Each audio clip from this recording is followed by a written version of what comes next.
જગતમાં એક નૂહ એક એવી વ્યક્તિ હતી કે જે ન્યાયિક હતો, રાઈટ? અને પરમેશ્વરે શું કર્યું? તો એમણે કીધું કે આ નૂહને હું બચાવું, હું એક નવી શરૂઆત કરું, નવી શરૂ, right? It's like a new creation. એટલે પ્રભુએ જે વહાણ બનાવ્યું નૂહ, અને પછી એમાં બધા પ્રાણીઓ લાવ્યા, અને પછી બાકી બધું એ અતિવૃષ્ટિ, ખૂબ પાણીમાં એ બધું ડૂબી ગયું, પણ એક નૂહ અને એમનું કુટુંબ બાકી રહ્યું, એટલે 8 જણા બચી ગયા, રાઈટ? ત્યાંથી એક નવું એડન શરૂ થયું, રાઈટ? પહેલું તો જૂનું એડન, જેમાં આદમ હતા, રાઈટ? હવે એક નવી શરૂઆત થઈ, કારણ કે હવે કોઈ નહોતું પૃથ્વી પર, હવે કોઈ નહોતું, બરાબર છે? એવું આપણે કહી શકીએ ને, રાઈટ? કે આ 8 જણ હતા, રાઈટ? તો દેટ્સ અ ન્યૂ ક્રિએશન. પણ ત્યાર પછી પણ એવું ના બન્યું કે બધા સારા થઈ ગયા, નહીં? બધા ન્યાયી હતા, રાઈટ? પણ એના પછી પણ જે આખી પ્રજા જે ડેવલપ થઈ, રાઈટ? એટલે આ 8 જણા પછી 8 જણામાંથી આખું મોટું વિશ્વ, રાઈટ? એમાં બધા ફેલાઈ ગયા. ને પણ એવું ના થયું કે લોકોએ પ્રભુને માન્યા. પ્રભુ કીધું એક બીજી વસ્તુ કરો. એમણે મારા માટે એક લોકને અલગ કરો, અને એટલા માટે એ લોકને અલગ કરવા માટે એમણે એક વ્યક્તિની, એક કુટુંબની પસંદગી કરી ફરીથી. ઉત્પત્તિના 12મા અધ્યાયમાં આપણે ઇબ્રાહિમની વાત સાંભળે.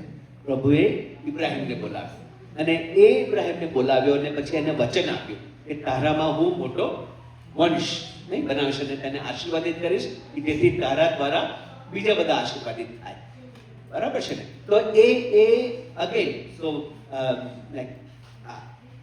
એક વ્યક્તિ આદમ, રાઈટ? પછી એના પછી આખું મોટું, પછી પાછું નૂહ, રાઈટ? પછી એક કુટુંબ આવી ગયું, પછી પાછું બધું એક્સપાન્ડ થયું, રાઈટ? હવે આ બધું એક્સપાન્ડ થયું પછી આમાં પ્રભુ હવે ફરીથી એક કુટુંબને પસંદ કરે છે, રાઈટ? અને એ કુટુંબને પસંદ કરીને એમના દ્વારા એક પ્રજા ઉત્પન્ન કરે છે, એક નેશન બનાવે છે, એક રાજ્ય મોટું બનાવશે, રાઈટ? અને એમની ઈચ્છા હતી, પ્રભુની ઈચ્છા હતી કે આ જે લોકો છે એ મારા લોકો બનશે. આ લોકો જે છે એમના દ્વારા બીજા લોકો જાણશે કે પરમેશ્વર કેવા છે, પરમેશ્વર કેટલા પવિત્ર છે, પરમેશ્વર કેટલા પ્રેમાળ છે, કેટલા કૃપાળુ છે, એ જાણશે આ લોકો દ્વારા. એટલે પછી ઇબ્રાહિમ, ઈસાક, યાકૂબ, રાઈટ? અને યાકૂબના 12 દીકરા, અને એમનું નામ, યાકૂબનું નામ બદલીને ઇઝરાયલ પાડવામાં આવ્યું, બરાબર છે ને? અને ઇઝરાયલ પાડીને પછી ઇઝરાયલને એક મોટી પ્રજા થઈ ગઈ. પણ પ્રભુનું વચન એવું હતું કે આ લોકો શું કરશે? આ લોકો ગુલામીમાં હશે. પ્રભુએ ઓલરેડી કહી દીધું કે આ લોકો ગુલામીમાં જશે. ઇબ્રાહિમને કીધું હતું કે તારા વંશજો આવશે ને પછી એ લોકો ગુલામીમાં જશે, 400 વર્ષ ગુલામી કરશે. અને એ આપણે જોઈએ છે કે ઇટ એકચ્યુઅલી હેપન્ડ, રાઈટ? મૂસા દ્વારા પછી એ ગુલામોને બહાર કાઢવામાં આવે છે, અને સિનાઈ પર્વત પર, સિનાઈ પર્વતની તળેટીમાં, ત્યાં આગળ પ્રભુ એમની સાથે કરાર કરે છે, કવનન્ટ કરે છે, રાઈટ? જેને આપણે ખ્રિસ્તી વ્યક્તિઓ, જેને આપણે જૂનો કરાર કહીએ છીએ, રાઈટ? ઓલ્ડ કવનન્ટ. આપણે એમને ઓલ્ડ કરાર, એમના માટે તો કવનન્ટ હતું, રાઈટ? તો પ્રભુ એમની સાથે કવનન્ટ કરે છે, અને કવનન્ટમાં કેટલી 10 આજ્ઞાઓ આપે છે લોકો? પ્રભુ 10 આજ્ઞાઓ આપે. તમે જવાબ બોલી દો. એવું કે જવાબ પણ કહી દીધા. રાઈટ. ના, મને કહું બધાને જગાડી દઉં થોડો. એટલે મેં પૂછ્યું કે 10 આજ્ઞાઓ, રાઈટ? તો પ્રભુ 10 આજ્ઞાઓ આપે છે. એ આજ્ઞાઓ જીવન માટે હતી, right? It was four life. પણ શું એ આજ્ઞાઓ જીવન આપી શકી? સંત પાઉલ એ આજ્ઞાઓ પર જ્યારે રિફ્લેક્ટ કરે છે, મનન કરે છે, ત્યારે સંત પાઉલ કહે છે કે જે બાબત જીવનને માટે આપવામાં આવી એ મારા માટે મૃત્યુનું કારણ બની ગઈ. આ 10 આજ્ઞાઓ જે આપવામાં આવી કે જે જીવન છે, રાઈટ? એ પાળો તો એમાં જીવન છે, રાઈટ? હત્યા ના કર, એમ, રાઈટ? તો હત્યા ના કરે એનો અર્થ શું? એ તો નેગેટિવ મૂકવામાં આવ્યું છે, તો તમે એને પોઝિટિવ મૂકો તો એ કહે છે કે વેલ્યુ લાઈફ, જીવનની કિંમત છે, એટલે એને તમે વેલ્યુ કરો, રાઈટ? જીવનને તમે મારી ના નાખો, કોઈને હત્યા ના કરો. વેલ્યુ લાઈફ એટલે એ જીવનને અર્થે છે.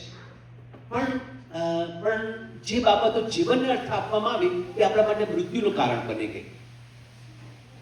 જો નિયમને સંપૂર્ણ પાળીએ તો આપણે પ્રભુની આગળ માન્ય થઈએ. પણ કોણ આ આજ્ઞાઓને સંપૂર્ણ માની શક્યું? કોઈ માની શક્યું? ના માની શક્યું. કેમ ના માની શક્યું? સંત પાઉલ કહે છે કે આપણામાં પાપ રહેલું છે, અને જે પાપ આપણામાં રહેલું છે એ પાપને કારણે આપણે આ આજ્ઞાઓને સંપૂર્ણ રીતે ના પાડી શક્યા. કેમ કે જ્યાં સુધી આજ્ઞાઓ આપવામાં નહોતી આવી ત્યાં સુધી આપણામાં રહેલું પાપ તે છાનુમાનું બેઠેલું, રાઈટ? છાનુમાનું બેઠેલું. એક પેલો સાપ આમ વળાઈને બેસે ને એવું બેઠેલું પાપ આપણામાં. પણ જેવું આજ્ઞાને ઇન્ટ્રોડ્યુસ કરવામાં આવે ને, જેવું પ્રભુએ કીધું કે આ 10 આજ્ઞા હવે તમે એને માનો, તો તરત આપણામાં રહેલું જે પાપ છે પેલો સાપ ને એ તરત ઊભો થઈ ગયો, રાઈટ? ના, મારે નથી કરવું, મારે નથી પાડવું. એ આપણો ડિફોલ્ટ રિસ્પોન્સ બન્યો નિયમને. પ્રભુ કીધું માનો, આપણે કીધું નથી માનો, નથી પાડવું, રાઈટ? આપણામાંના અમુક લોકો સારા દેખાવા માટે એવું કહીએ કે ના હા અમે પાડીશું, પણ પછી આપણે બધું ના પાડીશું. અને એટલીસ્ટ સારા તો દેખાયા ને, એ સારા દેખાય ને એ આપણા માટે ખરાબ બની ગયું, રાઈટ? કારણ કે શું થયું કે પેલું કહે છે ને કે good is the enemy of better, કે better is the enemy of the best, એવું કશું કહે છે ને, રાઈટ? એટલે આપણે પેલા ગુડ અને બેટરમાં આપણે ફસાઈ ગયા કે કોણ સારું કરી શકે છે, પણ જે બેસ્ટ છે એને આપણે કદી અટેન ના કરી શકીએ, કદી આપણે મેળવી ના શકીએ. પરમેશ્વર જે આપણને જીવનને માટે આપેલું એ આપણા માટે મૃત્યુનું કારણ બન્યું, કારણ કે આપણે જ્યારે નિયમને સંપૂર્ણ નથી પાડતા તો આપણે નિયમને તોડીએ છીએ. જ્યારે આપણે નિયમને તોડીએ છીએ એટલે શું કહેવાય? પાપ કહેવાય. બરાબર છે? લોલેસનેસ ઇઝ સિન. પાપ, નિયમને ભાંગવો, તોડવો એટલે પાપ કરવો. અને પાપનું મુસારો શું છે? પાપનું વેતન શું છે? મરણ છે. આ બધું તમે આપણે બધા જાણીએ છીએ. રૂબીઓનો પત્રનો જો તમે અભ્યાસ કરો તો ત્યાં આગળ ખૂબ સ્પષ્ટ રીતે સંત પાઉલ આ બધી બાબતો જણાવે છે. એટલે મરણ, આપણે મરણને આધીન થયા, right? That became a punishment to અસ.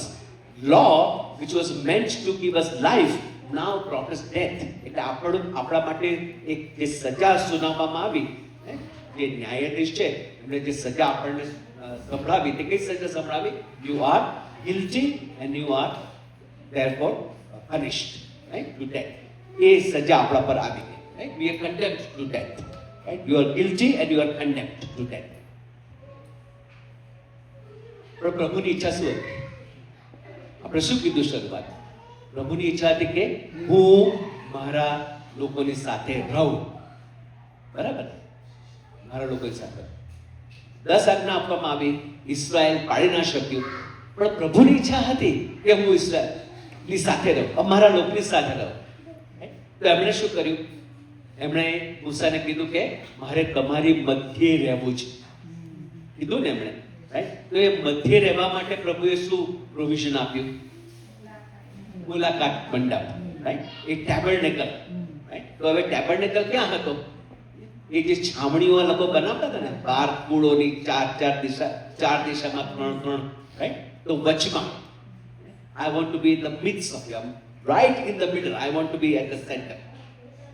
અને ત્યાં આગળ આવીને પ્રભુ રહ્યા.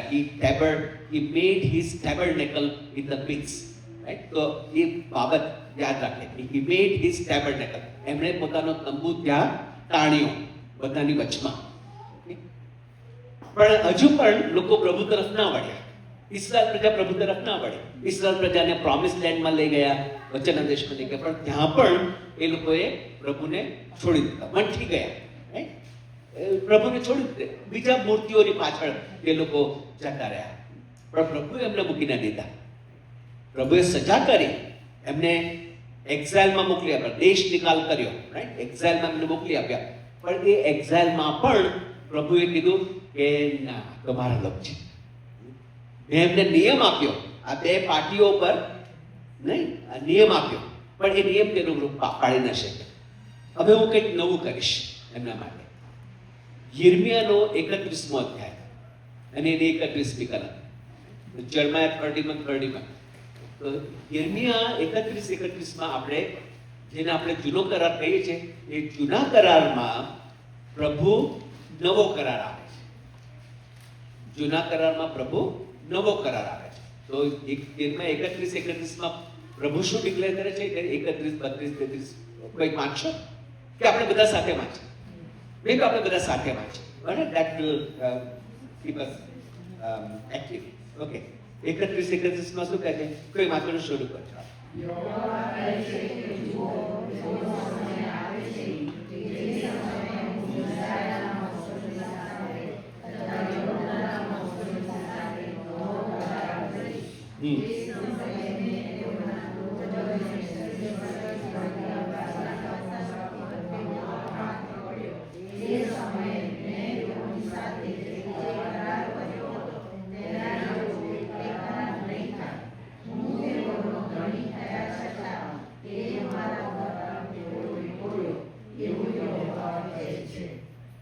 પાણી હોવા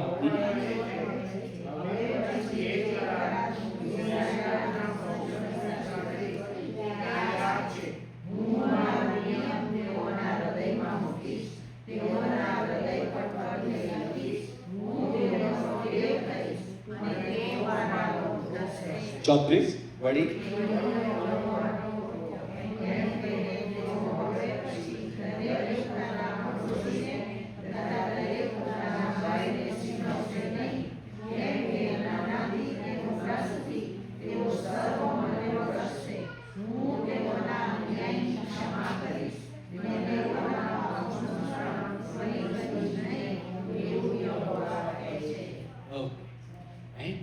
આ પ્રભુનું વચન છે અને આ પ્રભુની કૃપા છે.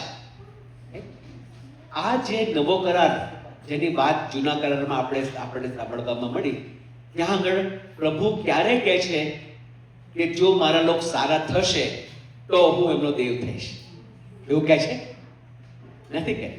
પ્રભુ એવું કહે છે કે જ્યારે આ લોકો મારા વચનો પાળશે, મારા નિયમો પાળશે, ત્યારે હું તેમનો દેવ થઈશ. એવું કહે છે? નથી કહે. પ્રભુ શું કહે છે કે હું તેઓનો દેવ થઈશ. હું નિયમો ક્યાં આપીશ? પહેલા તો મેં એને બહાર આપ્યા, પાટી પર આપ્યા. હવે ક્યાં આપીશ? હું હૃદયમાં રાખીશ. પછી ત્રીજી અગત્યની વાત આપણે એવું કીધું કે હું તેઓના પાપોની ક્ષમા કરીશ અને તેઓના પાપોનું સ્મરણ નહીં કરું. પાપોની માફી. જૂના કરારના લોકોને પાપોની માફીની ખબર નહોતી. દર વર્ષે તેઓ પેલું પાપાર્પણ આપવા માટે તેઓ જતા.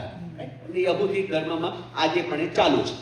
Day of Atonement is the day to ask for forgiveness of sin, but it comes annually. દર વર્ષે આવે. પ્રભુ શું કહે છે કે હું તેઓના પાપોની ક્ષમા કરીશ અને તેઓના પાપોનું સ્મરણ ફરી કરીશ. પ્રભુ ઈસુ ખ્રિસ્ત જ્યારે આવ્યા ત્યારે જે બાબત યિર્મયા 31 કહેવામાં આવી એ બાબત પ્રભુ ઈસુ ખ્રિસ્તે આપણને પ્રભુ ઈસુ ખ્રિસ્તે કીધું કે દેવનું રાજ્ય પાસે આવ્યું છે. દેવનું રાજ્ય તમારી અંદર છે. દેવનું રાજ્ય તમારી મધ્યે છે. In the midst of you. દેવનું રાજ્ય કોણ છે? દેવનું રાજ્ય પ્રભુ ઈસુ ખ્રિસ્ત કહે છે કે હું છું.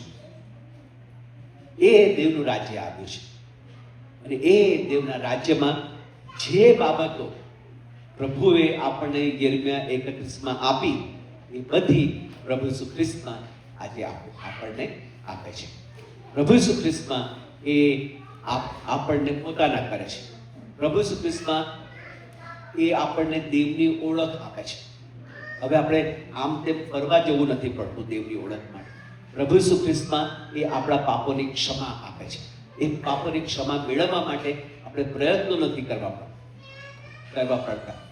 દેવ આપણા પાપો સ્મરણ નથી કરતા. એનો અર્થ એ કે જો આપણે આપણા પાપ કબૂલ કરીએ તો તે આપણા પાપ માફ કરવાને તથા આપણને સર્વ અન્યાયથી શુદ્ધ કરવાને વિશ્વાસુ તથા ન્યાયી છે. જે બાબત એમણે ફેથફુલી કહી દીધી છે આપણને કે હું તમારા પાપો નહીં સ્મરણ કરું, એ કદી આપણા પાપો ફરીથી સ્મરણ નથી કરતા કે આપણને યાદ નથી દેવડાવતા. માલકીના પુસ્તકમાં ખૂબ સુંદર રીતે એ કહે છે કે મેં એમના પાપ સમુદ્રના ઊંડાણમાં નાખી દીધા છે. સમુદ્રમાં ઊંડાણમાં નાખી દીધા. આપણા પાપોની ટોપલી બનાવીને પોટલી બનાવીને નાખી દીધા. કદી અને પછી પછી એટલું જ નહીં પણ કોરી ટેન બુમ, તમે નામ સાંભળ્યું છે ને કોરી ટેન બુમ, રાઈટ? તો એમના પુસ્તકમાં બહુ સરસ એક આ સુંદર વાક્ય લખે છે અને કહે છે કે અને પ્રભુએ ત્યાં આગળ એક એવું બોર્ડ મારી દીધું. પેલું આપણી પોટલી તો નાખી દીધી પાપોની સમુદ્રના ઊંડાણમાં, પણ ત્યાં આગળ એક બોર્ડ મારી દીધું અને બોર્ડમાં શું લખ્યું આપણે? નો ફિશિંગ અલાઉડ. ખૂબ સુંદર નહીં? એમણે બહુ સરસ લખ્યું નો ફિશિંગ અલાઉડ, એટલે કોઈ બહાર કાઢશો પણ નહીં એને, રાઈટ? ભૂલમાં તમે ફિશિંગ કરવા જાઓ અને પછી પેલું બાપનું ખોટું બહાર નીકળે તો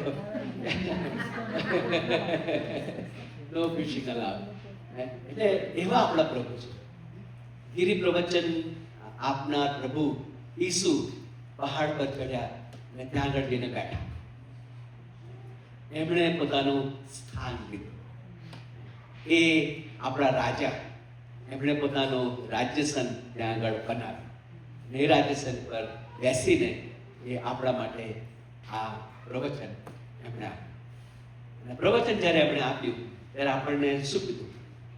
આપણને એવું કીધું કે હું તમને નવો નિયમ આપું છું, આ નિયમ તમે પાડો. એમના મુખના પહેલા શબ્દો તો આ શબ્દો, ધન્ય છે તમને. ધન્ય છે. કોણ એવી બાબત કહી શકે એ ધન્ય છે? Happy are you, blessed are you. તમને ધન્ય છે.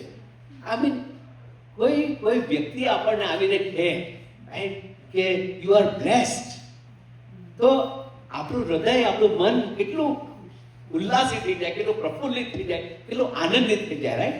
એ આપણે આમ રાઈટ એ કરવું જરાક મુશ્કેલ લાગે છે મને, કારણ it's so અપલિફ્ટિંગ.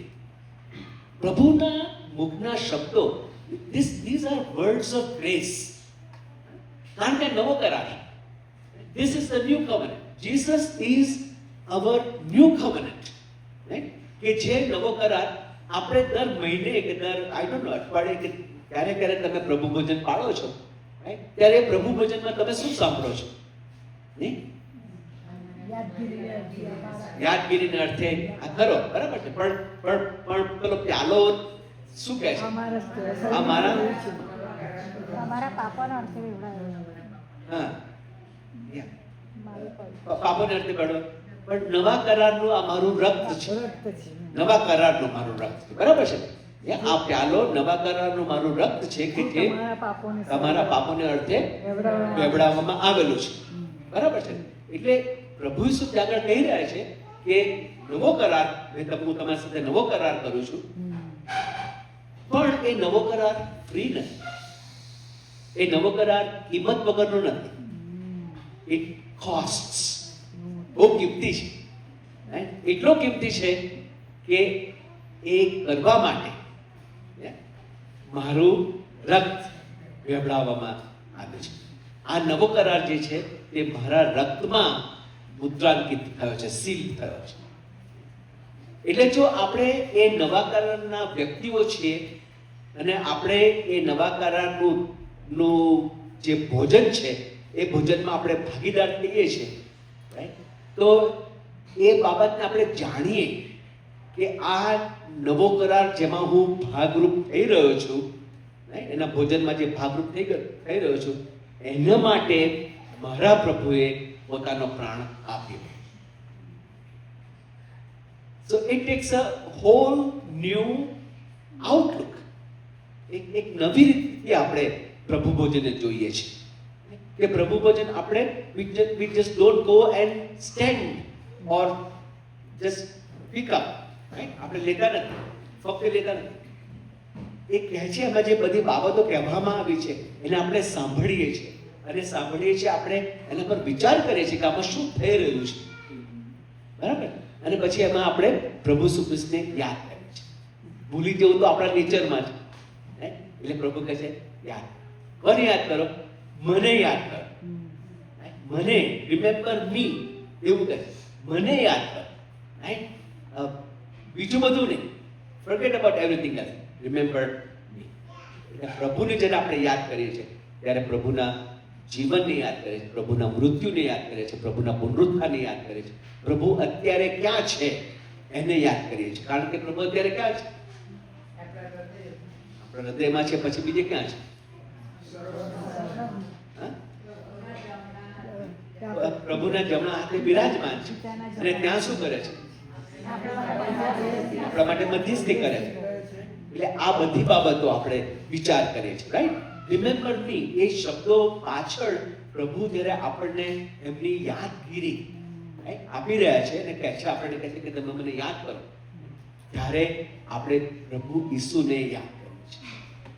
Now all of these things, આ બધું છે ને એ એનો કોઈ મતલબ નથી જો આપણે પ્રભુને જાણતા નથી, રાઈટ?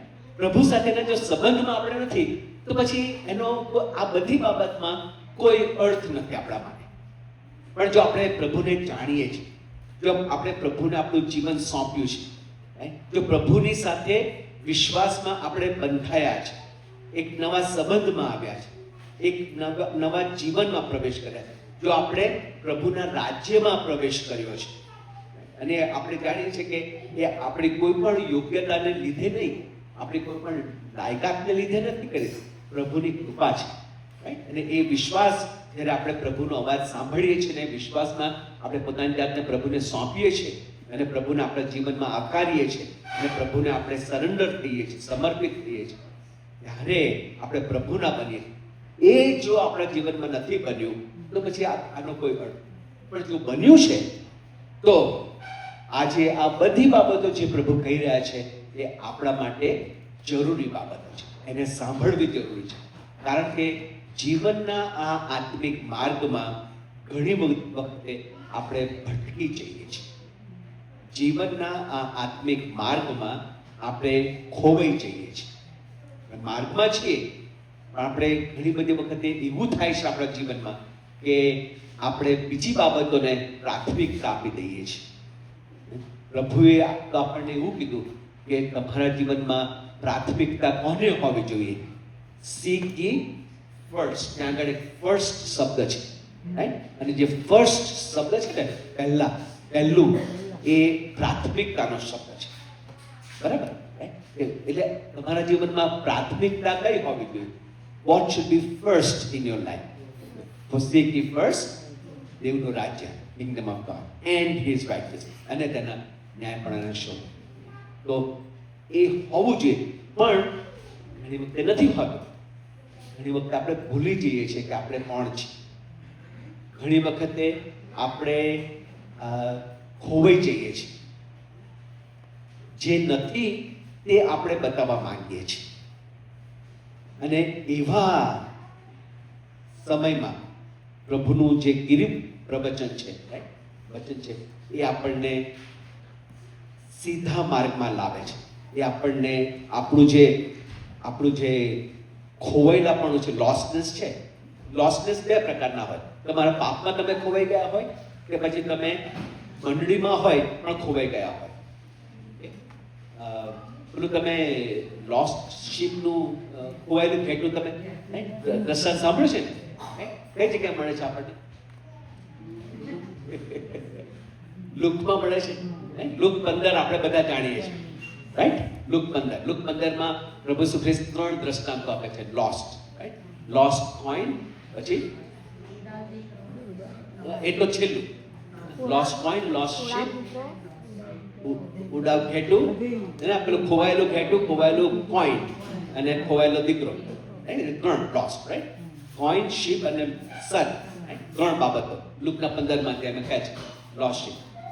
પણ તમે માથીમાં તમે જુઓ, માથીની સુવાર્તામાં, તો ત્યાં પણ એક આ જ ઘેટાની, ખોવાયેલા ઘેટાની વાત કરવામાં આવે છે.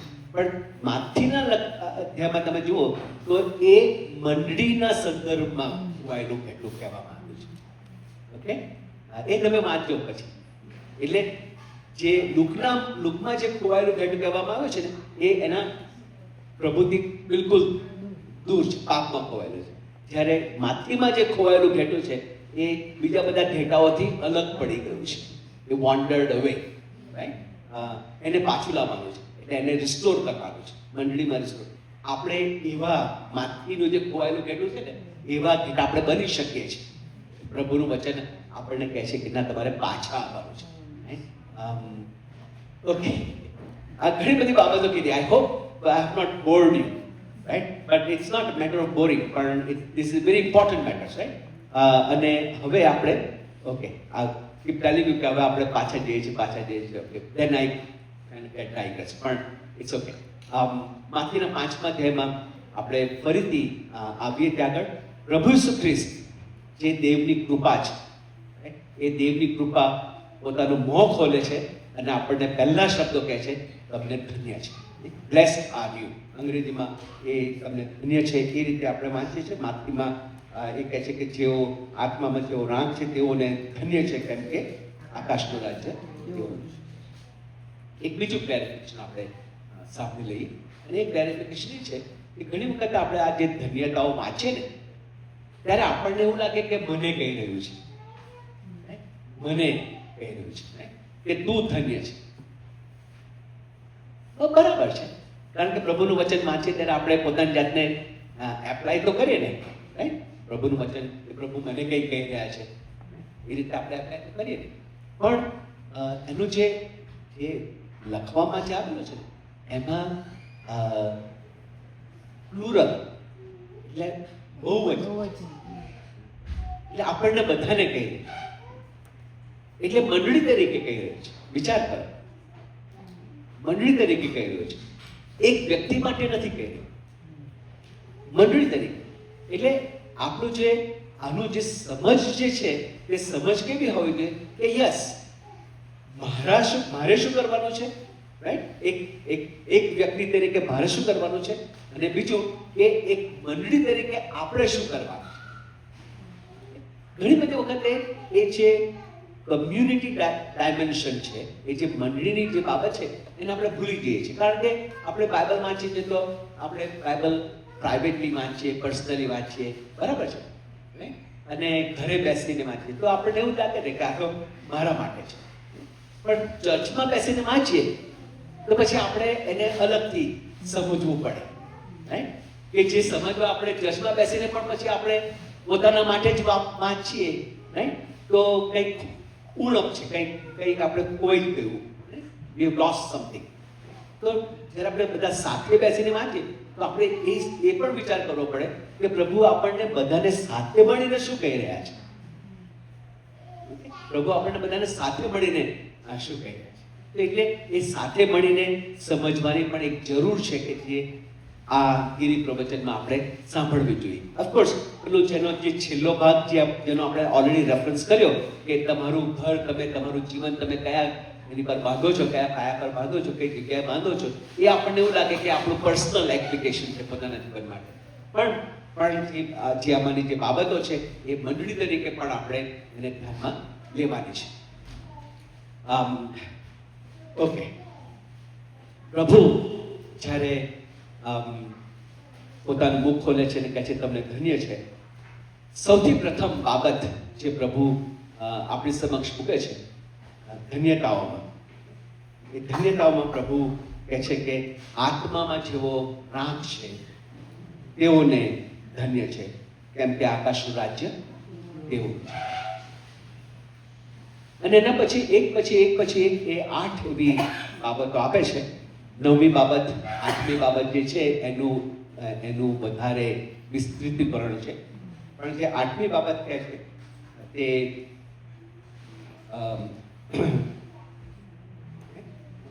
10મા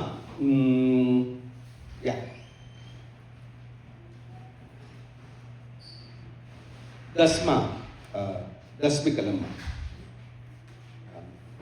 કલમમાં શું કહે છે? જેઓની સતામણી કરાઈ છે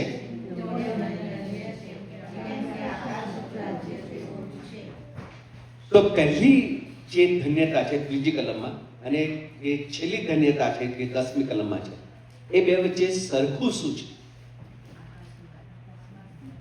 આકાશનું રાજ્ય દેવોનું છે, બરાબર છે. એ પહેલી અને છેલ્લી ધન્યતામાં એ આકાશનું રાજ્ય દેવોનું છે, એ આપણને કહેવામાં આવ્યું છે. અને કહેવા પાછળ પ્રભુનો કોઈ અર્થ છે, પ્રભુ આપણને કહેવા માંગે છે કે આ જે બધી ધન્યતાઓ છે એ બધી ધન્યતાઓ ક્યાં લાગુ પડે છે? તો કહે છે ક્યાં લાગુ પડે છે? આકાશના રાજ્યમાં એ બાબતો લાગુ પડે છે. એટલે એવું નથી કે પહેલી ધન્યતા તમે લો અને પછી બીજી ધન્યતા જે આકાશનું રાજ્ય મેન્શન નથી કરતું તો એ બીજી બધી બાબતો માટે છે, એવું નથી. ના, આપણે જ્યારે વાંચીએ ત્યારે આપણે આવી રીતે વાંચીએ કે આત્મામાં જેઓ રાંચે તેઓને ધન્ય છે, કેમ કે આકાશ રાજ્ય તેઓનું છે. જેઓ શોક કરે છે તેઓને ધન્ય છે, કેમ કે તેઓ દિલાસો પામશે. ક્યાં પામશે? આકાશના રાજ્યમાં તેઓ દિલાસો પામશે. જેઓ નમ્ર છે તેઓને ધન્ય છે, કેમ કે તેઓ પૃથ્વીનું વતન પામશે. પૃથ્વીનું વતન ક્યાં પામશે? આકાશના રાજ્યમાં તેઓ પૃથ્વીનું વતન પામશે. જેઓને ન્યાયપણાની ભૂખ તથા તરસ છે તેઓને ધન્ય છે, કેમ કે તેઓ ધરાશે. ક્યાં ધરાશે? આકાશના રાજ્યમાં તેઓ ધરાશે. દયાળુઓને ધન્ય છે, કેમ કે તેઓ દયા પામશે. ક્યાં પામશે? આકાશના રાજ્યમાં તેઓ દયા પામશે. મનમાં જેઓ શુદ્ધ છે તેઓને ધન્ય છે, કેમ કે તેઓ દેવને જોશે. ક્યાં જોશે? આકાશના રાજ્યમાં તેઓને દેવને જોશે. સલાહ કરાવનારાઓ ધન્ય છે, કેમ કે તેઓ દેવના દીકરા કહેવાશે. ક્યાં કહેવાશે? આકાશના રાજ્યમાં કહેવાશે. ન્યાયપણના લીધે જેઓને સતાવણી કરાય છે તેઓને ધન્ય છે, કેમ કે આકાશનું રાજ્ય દેવનું છે. બરાબર? આ બધી બાબતો જે છે એ આકાશના રાજ્યને લગતી બાબતો છે. એવું પણ નથી કે આ બાબતો કરવાથી આપણે આકાશના રાજ્યમાં પ્રવેશી શકીએ છીએ. આકાશના રાજ્યમાં પ્રવેશવાને માટે આ બધી લાયકાતો નથી આપવામાં આવી કે જો આપણે થોડીક સતાવણી થઈ જાય તો આપણે આકાશના રાજ્યમાં જતા રહીએ. નહીં, એવું નથી. બરાબર છે? એ તો પછી એવું નહીં તો પછી આપણે એવું કરી શકીએ ને કે આપણે કોઈને જાણી જોઈને આપણે એવું ગુસ્સે કરીએ, આપણે ખ્રિસ્તી પણ બતાવીને, અને પછી આપણને મારે, પછી આપણે કહીએ કે મારે ખ્રિસ્તી વિશ્વાસ લીધે મારી સતાવણી કરે. હવે તો મારે ચોક્કસ છે આકાશ રાજ્ય. એવું નથી. એ દુરુપયોગ કહેવાય. તમે જાણી જોઈને તમે પોતાની જાતે ત્યાં નાખો એ દુરુપયોગ કહેવાય. પ્રભુ આપણી પાસે એવું નથી માંગતો.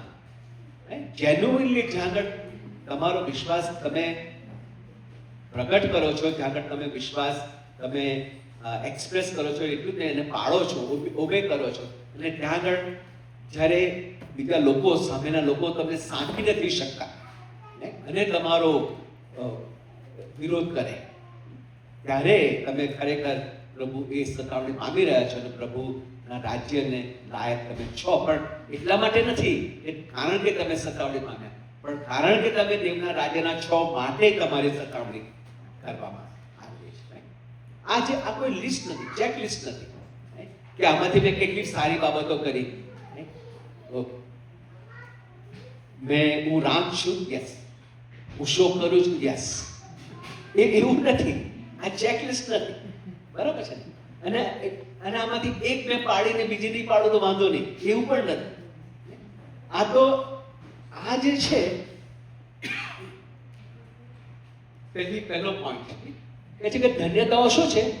આકાશના નાગરિકનું કેરેક્ટર છે. રાઈટ? એ મારું કેરેક્ટર છે. રાઈટ? કેરેક્ટર કેવી રીતે બને? કેરેક્ટર કેવી રીતે બને? તમે પેલું સાંભળ્યું છે? An action leads to habit. A habit leads to something. એવું કશું માન્યું?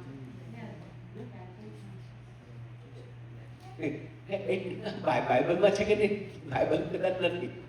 આ તો આપણે કહીએ છીએ કે આપણે જે બોલીએ છીએ, રાઈટ, એના પરથી આપણે એક્શન કરીએ છીએ. આપણે જે એક્શન કરીએ છીએ એના પરથી આપણું હેબિટ બને છે.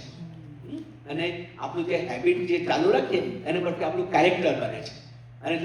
અને જે આપણું કેરેક્ટર બને છે એના પરથી આપણી ડેસ્ટિની બને છે. રાઈટ? ઓકે? એટલે action leads two habit, habit leads two character, character leads two destiny.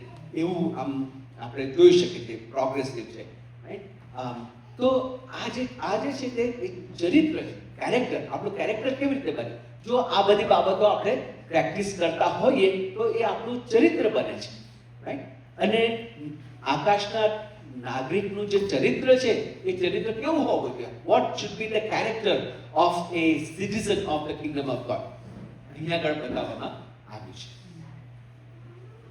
પણ આની માટે આપણે તકલીફ લેવી નથી પડતી.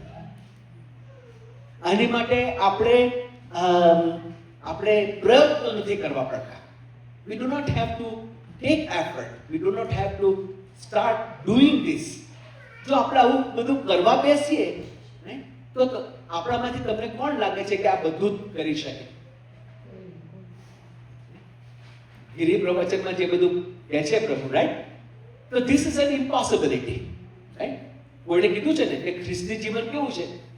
ખ્રિસ્તી જીવન ઇમ્પોસિબલ છે, આપણે જીવી જ ના શકીએ.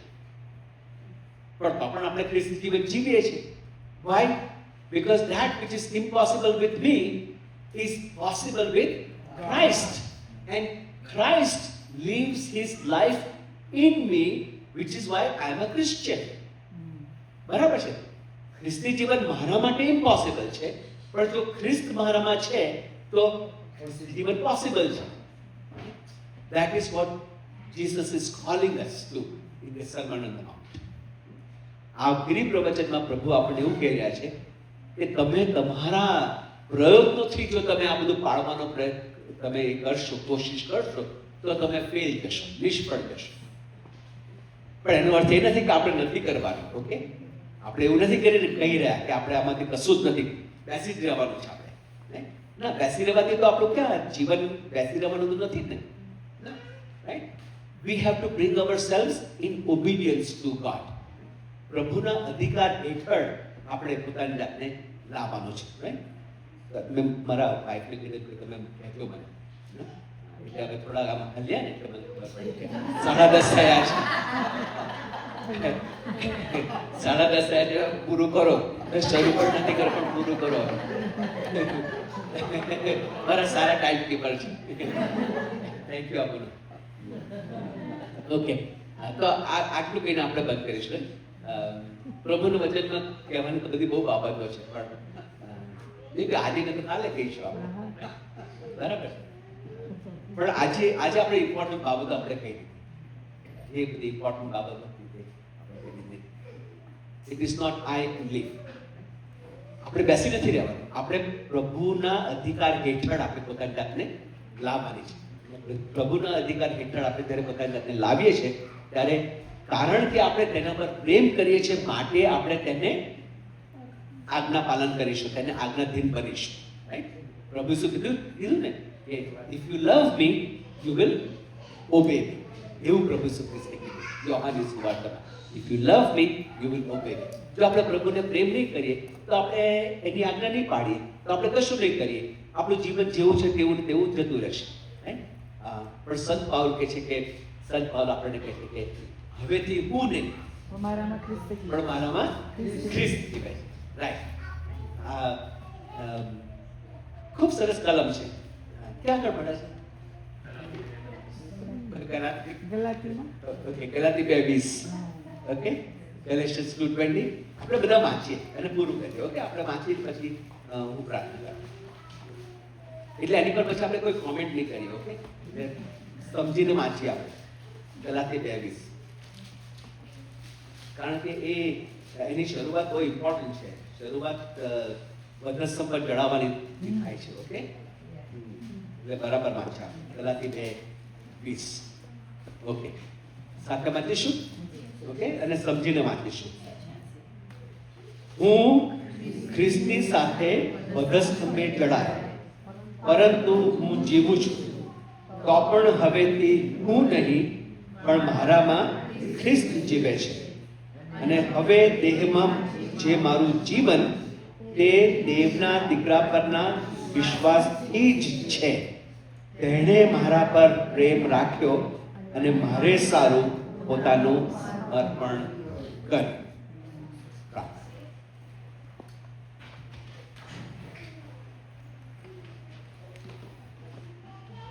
પ્રભુજી, તમે અમારા માટે એટલું બધું કર્યું.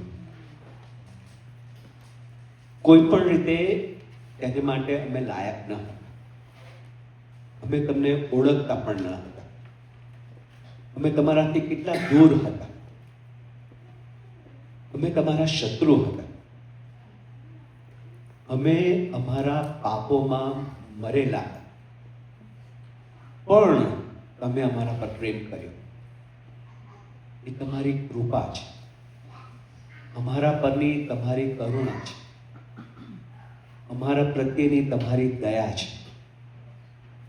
એ કરુણામાં, એ દયામાં તમે અમારા પાપ માફ કર્યા.